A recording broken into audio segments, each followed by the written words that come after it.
What is going on, everybody? It is Alex coming back at you with another video, and today TDN of course dropped another mock draft, so we are going to review it. Unfortunately, this time we are not going to be able to continue it for a round 2 because the draft order just changed quite a bit due to Monday Night Football. By a lot, it means that I'm going to literally have to shift every single pick down. It's a little bit of a hassle. Honestly, we're on a time constraint as it is, and I've already torn up enough of these. So you guys will get some extra draft content soon, and I'm already developing a very unique mock draft that I don't know if anybody has done yet. And I mean, they probably like one person on the internet's done it. You'll see.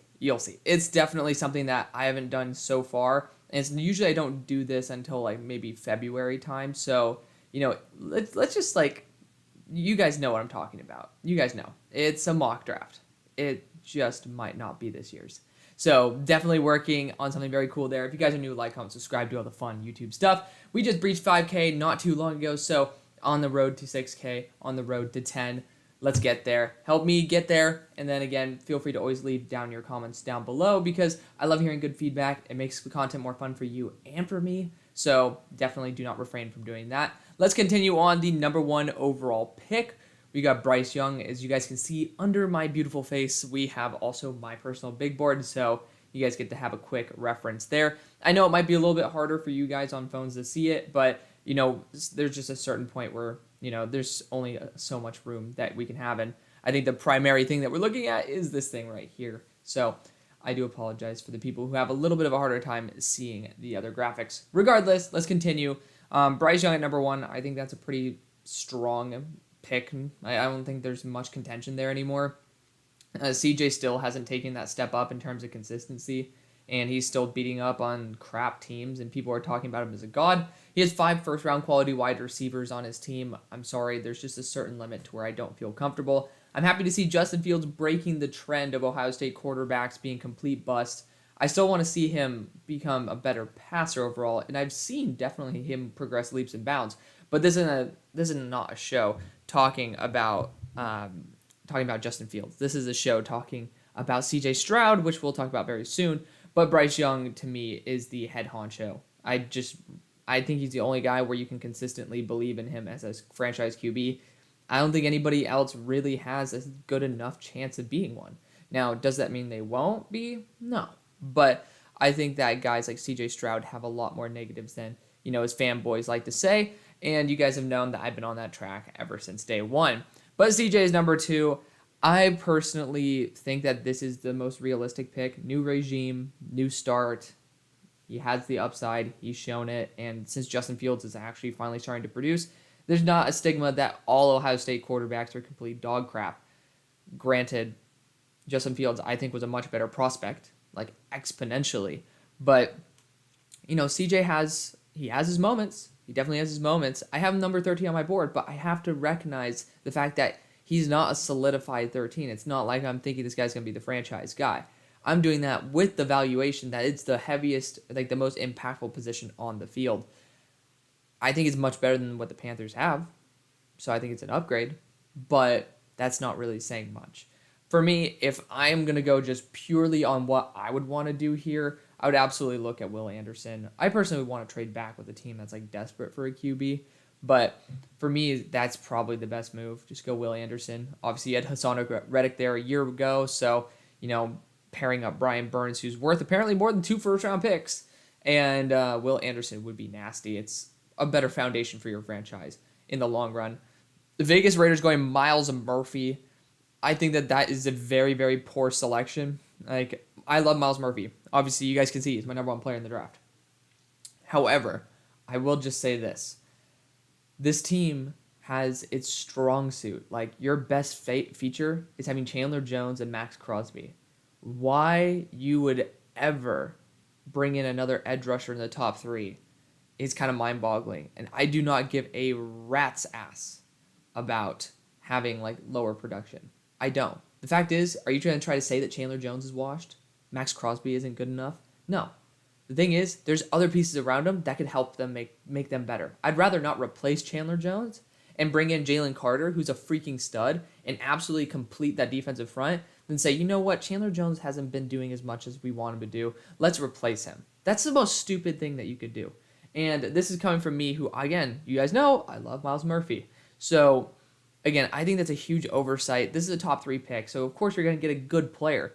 But you really have to start thinking about it. One is quarterback on the board, 100%. I would never take Will Levis here. Not in a million years. But I certainly would cut Derek Carr. Now, if you could trade a 3rd-round pick for Mac Jones, 2nd-round pick for Mac Jones, I think you could start weighing that odd. Like, because again, he worked really well with McDaniels, if he's still there. But I certainly don't think that Myles Murphy is the choice. I don't think an edge rusher is the right move. And I think that's a very big oversight. Like, if there's no quarterbacks and Jalen Carter's already off the board, so let's say you're at like number 5, look at a corner. The last position I'd be going for is an edge right now. That's like your strongest position. Why reinforce a strong position when you have so many holes that your defense looks like a damn slice of Swiss cheese? I don't get it. Again, you guys will consistently see my irritation with this whole entire draft community with a bunch of people who don't know anything that they're talking about. And they get more recognition and more pay than people who actually put in the work and actually do care. But again, it's still fun draft content. It's fun to pick apart people even if they don't do a good job, which I think the Draft Network is very criminal in terms of that. Steelers going Broderick Jones. I think this is an absolutely awesome pick like 10 weeks ago. Now, you look at Broderick Jones, and you've seen him fail against guys like Isaiah McGuire, who you guys can see he's right there at number 7 on my board. No one will have him probably within their top 70. I have him in the top 10. So, Broderick Jones has shown that he has weaknesses. He can be put on skates, even by college-level edge rushers. That, to me, is concerning. I think the Pittsburgh Steelers should be looking at offensive linemen 100%. However, I do think that, especially given probably the draft philosophy of guys like Parson, there's going to be guys there in the second. You're not going to be able to get Jalen Carter in the second. You're not going to be able to get Will Anderson. And you're passing on him for Broderick Jones? Again, I don't really understand what's going on in here with a lot of these guys. And it's getting to the point where I don't want to look at the Draft Network's mocks anymore. But it's just always fun to pick them apart because I'm hoping that they bring their mock draft simulator so I can support them that way as well as them supporting me through their mock draft simulator. I'm right now not going to be using them for my big boards just because I've already put enough time into building my own on the side. And also, why would I pay $30 to be able to have a big board and that's it? Like, it just doesn't make sense. I wish they could get their head and ass wired together. It seems like they need some extra help in that company. Regardless, Detroit Lions getting Will Anderson. He doesn't fit, but it is BPA. I will just say I would rather go Jalen Carter. I'm just going to continue hammering home, go Jalen Carter. Like, it just doesn't matter. I don't get it. So Will Anderson, again, talent-wise, probably best player on the board. But when you just look at the holes, there is value at a need position at defensive interior with a guy whose ceiling is sky high. You have to take that. I don't understand. Like, I get it. It's like, okay, well, you can't pass on Will Anderson. I get that. But you also can't pass on Jalen Carter. You can't. So, I mean, granted, the only reason that they have that option is because the picks before have been absolutely dog crap. But Will Anderson to the team doesn't fit. I would fear that's a waste of his talent. I really would. Like, they're built for guys who are 20 pounds heavier. I don't know how he could fit into that. And you have so much of a better option right there with Jalen Carter. It hurts my stomach, personally. Cardinals going Tyree Wilson. Again, I'm going to say, why not Jalen Carter? Like, I'm consistently going to go on that train. Like, why not? I don't get it. But I do love Tyree Wilson, and he made some really big plays this past week. So I'm not going to go and tear Tyree Wilson a new one. He's been ascending very quickly.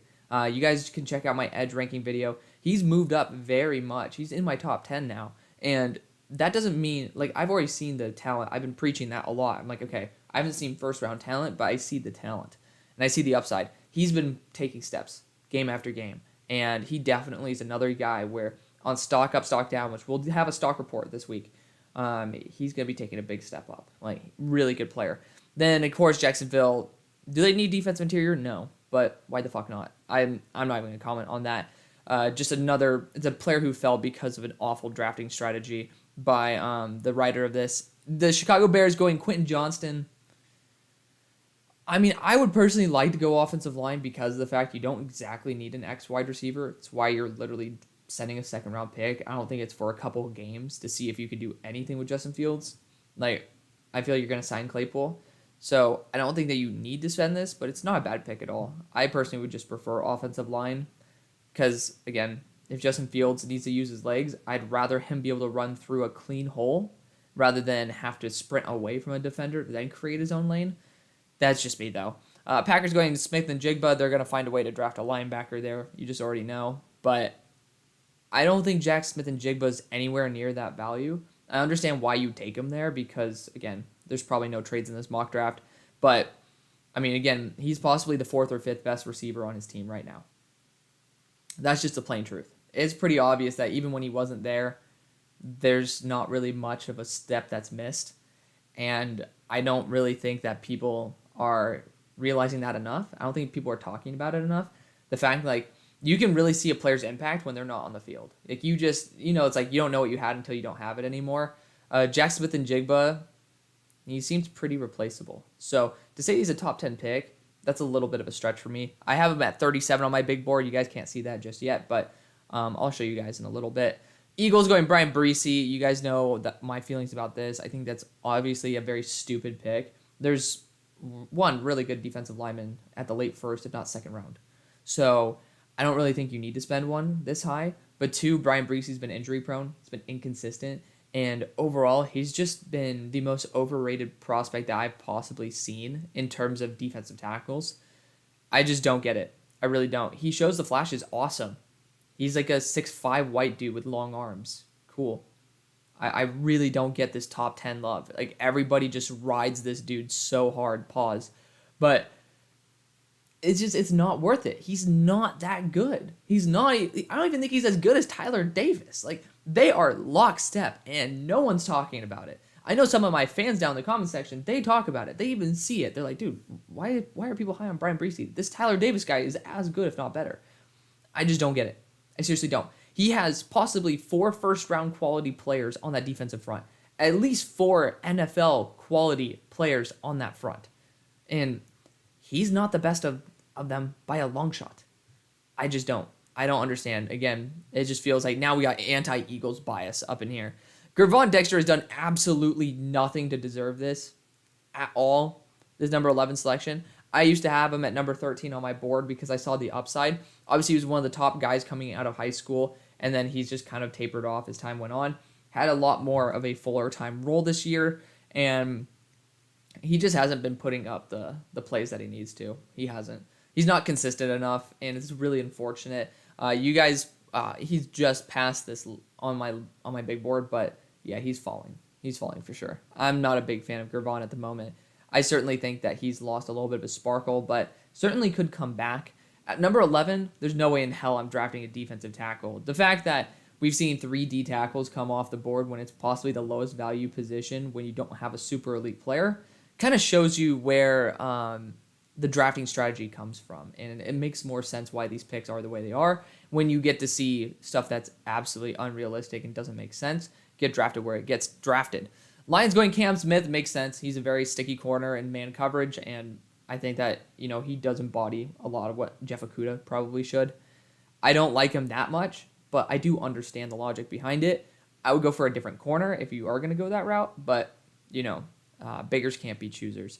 Pick number 13, the Texans going Jordan Addison. I think that's a pretty damn solid move. I think Brandon Cook's probably going to want out, so I don't know if they're actually going to make that happen, but I think Jordan Addison would be a very nice cushion for a replacement.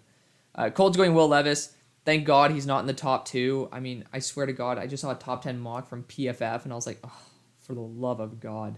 Like, when people just ride this dude's bone dog, like, so hard, it really hurts me. It really does. Because I was one to say, okay, this guy's taking a step up. Like, now he's QB3 for me. Like, I want to see how he does. This guy throws like under 100 yards and 3 interceptions versus Georgia. Granted, everybody's like, oh, but he doesn't have good offensive line play. Did last year. Oh, he doesn't really have the receivers. He had a second round one last year. Bit overdrafted, fair. But like we've seen him with great talent, and it doesn't really upgrade his game that much. I'm just gonna say this right now. You better pray to God that this guy is not a complete bust, because there's a very big chance of it. Like we talked about Jacob Eason years ago, and he was hinted as a late first. I'm not saying it's the same caliber, but when you see guys who just cannot make the right decision consistently, they phase out really quickly. So I just have my reservations right there. I do like the pick for the Colts because, again, you have to take a swing. Even if it's going to be a big bust, you got to take a swing on a dude. I think they drafted Jacob Eason, so it's probably why it popped up in my mind. But, I mean, again, there's no hope right now in that franchise. We'll see what happens. Falcons going Christian Gonzalez. I love it. Perfect fit. I'm a huge fan of him. I think I could see him in the top 10. Porter for the Commanders. Yeah. I mean, I think that's fine. I'm not going to bitch about it. It's a good pick. I like it. Personally, Keely Ringo could be in that category, but, Keely's shown that he can get sliced and diced too. Then Trent Simpson for the Patriots. I don't really like the idea of Bill Belichick with a hyper-athletic linebacker, mainly because Bill is probably going to find a way to make him an all-star. Regardless, it's a lower value player. I do think that Bill could make more with less on the defensive side, so I would want to focus more offensive heavy. I think offensive tackle would be a great move. Peter Skoronski, obviously, I think would be a fun option. Obviously, Isaiah Wynn's up, probably not coming back either. So I think that you can even look at Olu Fashanu as a potential candidate here. But the Bengals going Olu Fashanu, I did hear Jonah Williams has been absolute dog water, and I understand. The problem is, I'm just going to say this right now, I do not want Olu Fashanu year one, after he just started for the first time this year, going up against Myles Garrett. I need somebody who's been seasoned. I want Anton Harrison there. I want someone who's been playing 3 or 4 years and is able to handle a higher-end edge rusher. Olu, he's been doing better each week, and I love that for him. Maybe not the margins I want to see progression each week, but he's still progressing. There's no way in hell I'm taking him, especially the AFC North, if you're going to have to face guys like Odafe Owe and Myles Garrett. I know there's other guys as well, like Trey Hendrickson, that he's going to face in practice. Obviously, I mean, did the Steelers actually... So, if the Steelers made the right move and got either Will Anderson or Jalen Carter, he could be also going up potentially against Will Anderson. So, again, I'm going to be very cautious on taking Olu Fashanu if I'm in the AFC North. When there's super top-tier edge rushers, you want somebody who's seasoned enough to step in day one and not get absolutely shellacked. And Olu probably is the worst tackle on the board to be able to stick in to that situation. Foskey for the Buccaneers, I don't think that he should be in the top 190 from my studies. I just don't think he's very good. He's very ineffective. He gets some pressures, awesome, but you should see how he gets it. Just the skill is not there. The technique is just not there. I'm just not that big of a fan of Foskey. I've studied him 5 times over because of the fact I'm like, dude, I need to see something. I rewatch it every time with a new lens. I'm like, okay, I'm excited. Let's get proven wrong. Every time, like, there's nothing that this guy brings to the table. Nothing. He's a big dude with some fairly solid athleticism. Great. What else do you bring to the table? You can say the same about Travon Walker, but Travon actually showed a lot of really good talent. I was a big fan of Travon. Regardless, Broncos going Peter Skoronski would be an absolute move. And then, again, obviously, they've been able to acquire guys very similar in style to Peter Skoronski. You talk about Dalton Risner. Again, Quinn Meinerz. There we go. I finally got it before saying I forgot him. But they're used to drafting these guys and actually making them work. I really like that idea if he is on the board. Michael Mayer to the Chargers.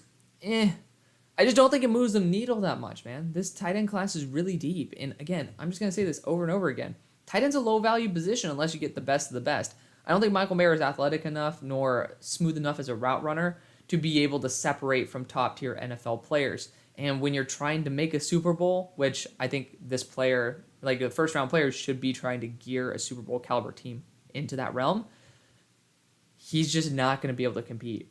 I'm just going to be honest there. I don't think it moves the needle enough to put him in Super Bowl contention. Hell, I mean, playoff contention at this point, right? But, I mean, when you look at it, right tackle, still, to me, is a concern. Wide receiver is a concern. Running back could be a concern. Bijan's on the board. I would take him and put him with Eckler. I don't care. There's just so many better positions. Linebacker on the board.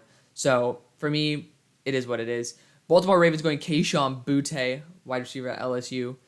I know people are saying that, like, Lamar needs more, as they do every single year. And when they draft more, it's just not enough.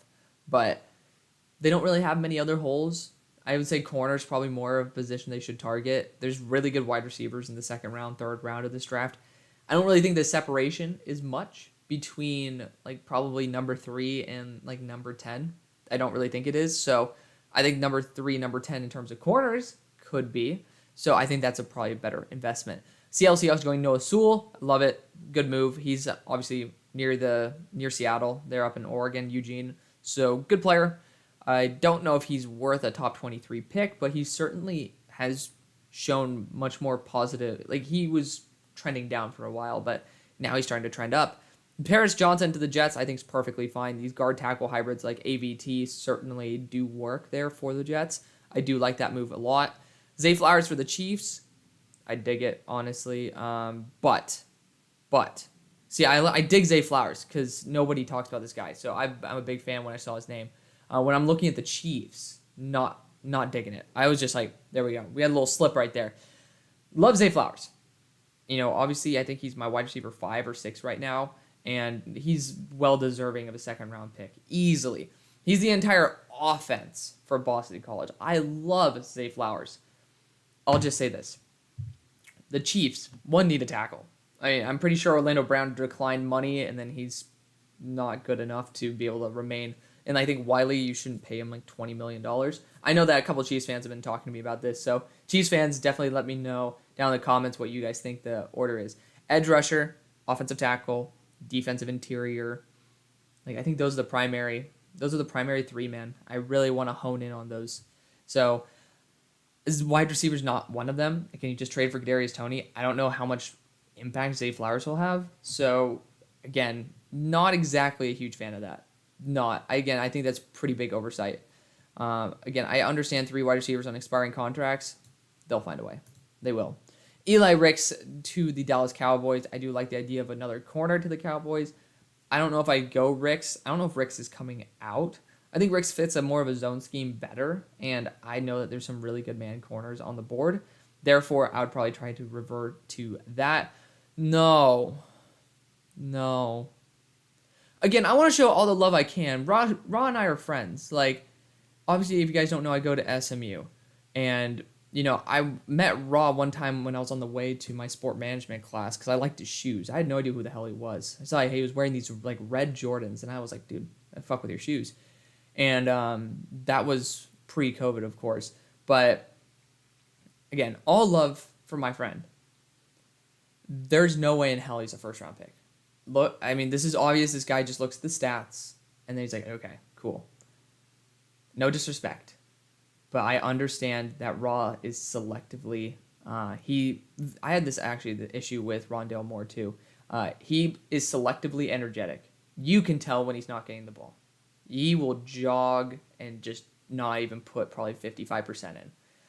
There's no way in hell. I know NFL teams are gonna watch that and they're like, man, Danny Gray ran 100% every route. And he got a 3rd-round pick. He was faster. He was better deep threat. Had slightly worse hands than Raw. They both have pretty bad hands. Raw drops the ball in very key situations quite a bit. And again, I don't want to diss my friend too much, but Raw doesn't bring the athleticism necessary. He doesn't bring the separation against top-tier corners necessary. He's situationally very good, but not consistently. He has a stardom that came to him when he started having to do the videos, the promos for SMU, walking out on the field with a blue Mustang, taking videos and stuff. So the stardom certainly seems to have altered the effectiveness of probably the entire team. I don't think the culture of SMU is a very good one right now. Again, that's coming from someone who loves SMU, goes to SMU, wants SMU to be awesome. But when you saw how he played TCU, there were obvious flaws, and Raw didn't do anything really to negate that. I seriously believe that this is one of the most overrated players in the entire NFL draft, and again, I want Raw to be able to draft it here, but I also don't want him to deal with the backlash of being a disappointment to a lot of fans for being drafted in the first necessarily. Again, I don't want to diss my boy too much, but I just have to be honest here. And this is coming from somebody, again, I love Raw. As a friend, he's awesome. But when it comes to watching him in person, which I've done every single game this year, you can just tell when his heart's not in it. And that's, I mean, hell, if I'm a corner, I'm just going to be saying, hey, listen, I'm going to signal to my linebacker, this guy just looks lax. They're probably going to run the ball or throw it away from him. It is what it is. Titans going Jalen Duncan. There is the most overrated player in the entire NFL draft. I have a UDFA grade on Jalen Duncan. I think this guy's complete ass cheeks. I mean, watch the Michigan game. I didn't because I wanted to give him a good chance. This guy straight up gets eaten alive every play. He's just awful. I don't get it. There's so many bad players in this class that just get super overhyped. Anthony Richardson, obviously, I don't think he's coming out. And based on the way he's played over the entirety of the year, there's no way that I can logically think of him coming out. If he does, it's tough to say he's going to be a first-round pick. He has all the tools, like the physical tools, sure. I mean, I guess to be fair, I mean, Jordan Love didn't do jack, and he got drafted pretty high. So it's not out of the question, but man, if I'm the Minnesota Vikings and I'm there at 29, you really think Anthony Richardson is going to boost your team's ability when he has to wait 3 years before he could be a legit NFL quarterback? I don't know. Bills going Christopher Smith. I think there's better safeties, but I do like the position. And then Keely Ringo for the Eagles. I'm very big surprised to see him fall this far. However, he does make some mistakes. So that's going to be the video, guys. Overall, per usual, TDN does not actually create quality content, and it's very unfortunate because I wish that I could at least go in there and be able to help them create good content. Again, I don't want to be a hater of any organization, but I also want to be able to let you guys know when the content you're consuming is crap, because I'm willing to admit if I do something stupid, but I know these organizations, they just send it through and they're just like, cool. It is what it is. So let me know what you guys think. Thank you guys so much for watching. See you on the far side. Peace.